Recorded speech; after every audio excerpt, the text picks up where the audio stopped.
A very good evening and welcome to BCN News. Our top story tonight, the Premier, Delton Tangilangi, and his cabinet ministers have announced that Sir Toke Tufukiata-Langi will be accorded a state funeral. Cabinet has also announced that in honor of Sir Toke's life service to Niue, Monday 27 July 2020 will be declared a national day of mourning and will be observed as a public holiday. In making the announcement, the Premier Delton Tangilangi said he is hoping that the country will take advantage of the opportunity to be part of the state funeral. The state funeral service will take place at the Alofi Ekalesia Church. The late Sir Toke will be laid to rest at the family residence at Funokula. The funeral procession will start from the Cabinet and Parliamentary Services Department, Falefono, to the Alofi Ekalesia Church. At the request of the family, those taking part in the procession will be limited to the immediate family and those invited to join them. As a mark of respect, all flags throughout the state will be flown at half-mast on the day of the state funeral. Consumers are now forking out more to pay for imported goods as air freight and sea freight costs have increased. One of the main importer-exporter agency, Niue, confirms Air New Zealand charges have increased by $2.50 kg from 12 April, and rates to Niue is currently $10.50 kg from the previous $8 per kg. If the actual total freight weight is less than the forward booking weight total, Air New Zealand charge will be at the booking weight. The importer agency says it is always best to have more than less to avoid being charged for unused weight. Madsen Sea Freight general rates was increased by 2%, and 6.06% bunker adjustment factor from January 2020. The BAF is related to new International Maritime Organization regulations which required vessels to use low sulfur fuel from January. The downside in all the increase is the impact to consumers. Businesses cannot absorb the increased charges in the current environment, and therefore consumers become the final payer.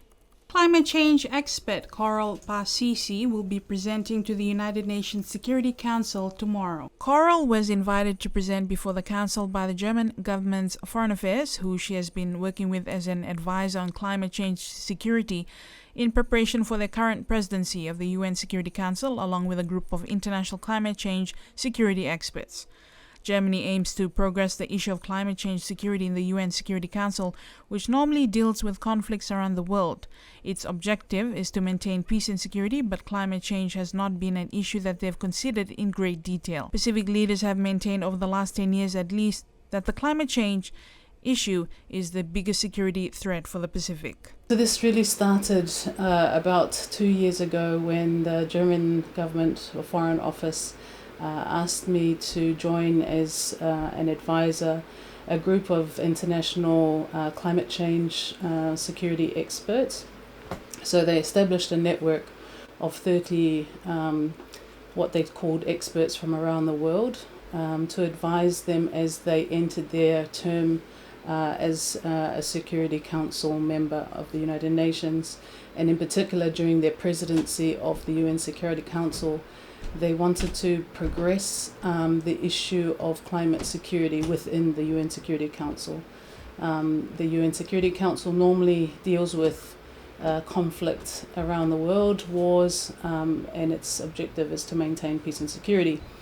But climate change has not been an issue that they've considered in great detail. But it is. But our leaders have maintained over the last 10 years at least, that climate change is the biggest security threat for the Pacific. And an interesting fact in relation to this is the first call by Pacific leaders that recognized climate change was a security issue was actually made in the Niue 2008 Pacific Leaders Declaration on Climate Change. So it's sort of been something that our region has been pushing very strongly for, mostly by the missions in New York.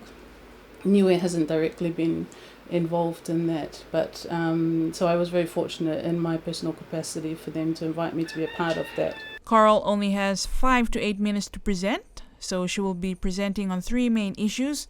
First is the impact of climate change and sea level rise on the certainty of maritime boundaries in the Pacific. So the EEZs determine our jurisdictional area, now 200 nautical miles out from our baselines.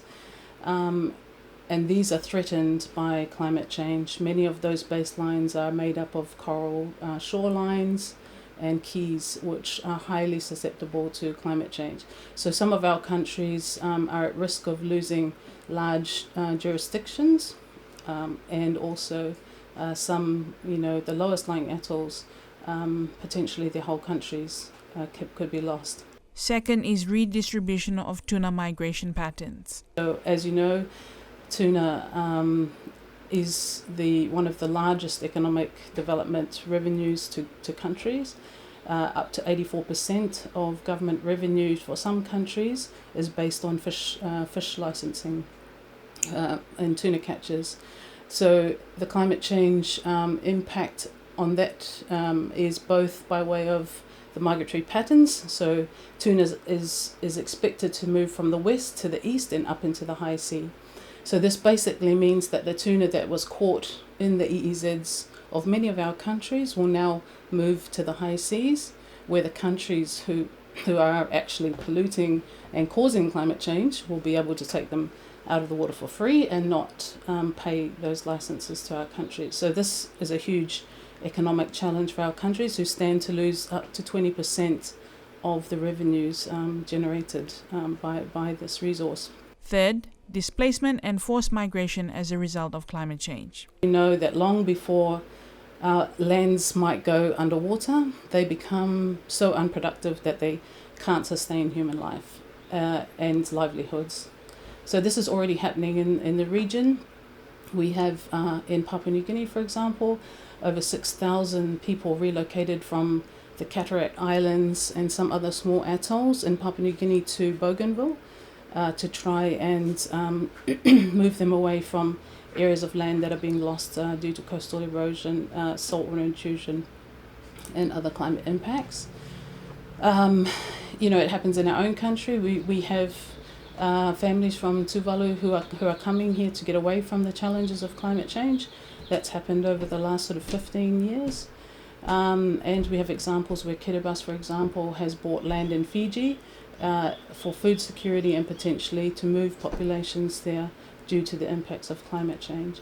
And there's no international law that provides certainty around, their movements and their safety. And there's no international law that recognises that the impacts of climate change on the maritime boundaries can be factored into countries retaining the resources from those EEZs. So our leaders are very concerned about being able to ensure that our countries retain those jurisdictions and that territory for economics and for nationality, right? Because if your country sinks below the waterline and you have to move your population, what rights do those people have in another country? Would their nationality still be from that country? What are their rights? Yeah.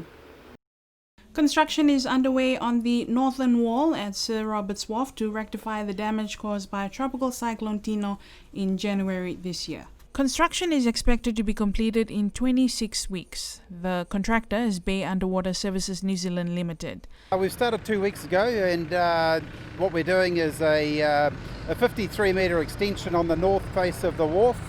That's going out 2 metres from the existing wall at the moment, and we're also, with Doug the Builder, levelling the wharf pad as well. So that'll all be one level throughout the wharf here. It's going to give it more storage as well. Everything's going to plan so far, and we've had great help from the locals. As you can see behind us, everything's going very well. So fingers crossed that it carries on that way. In addition, the wharf deck will be leveled by Doug the Builder, DTB, during this time. The different levels of the deck are affecting the operation of heavy machinery during port operations. Members of the public are being urged to exercise caution at all times while work is underway. We've got the right engineers involved with the project. The proof is sort of in the pudding. We done the west face wall approximately 2 years ago, and after Cyclone Tino come through, which was a very minor sort of cyclone, it actually withheld without any problems at all. So it's been over-engineered, and we've got, like I say, we've got the right people working on the job to make sure it happens. The national broadcaster BCN will be governed by a new board for the next 3 years. At the cabinet meeting on 14th July, it approved the appointment of a new board for BCN. The new board will be chaired by Coral Parsisi from the private sector, with other board members including young lawyer Aldrich Hippa, representing the youth, Fiafia Rex for women, the president of the Ekalesia Niue, Reverend Nuka Tawevihi, for religion, and the 2 government representatives, the finance secretary and the director of community affairs. Managing director of BCN, Trevor Siakia, extends his gratitude to the former BCN board, which was chaired by long-serving board member Becky Tawasi, Sione Heke Leolahi, Michael Jackson, for their work and support of the local broadcaster. Siakia says that he is looking forward to working with the new board, especially with the rebuilding of the damaged studios. In May this year, the BCN TV operation room and radio studio were partially destroyed in an early morning fire incident. And finally, works have started at the Avasele ramp to repair the damages caused by Cyclone Tino, which hit the island earlier this year.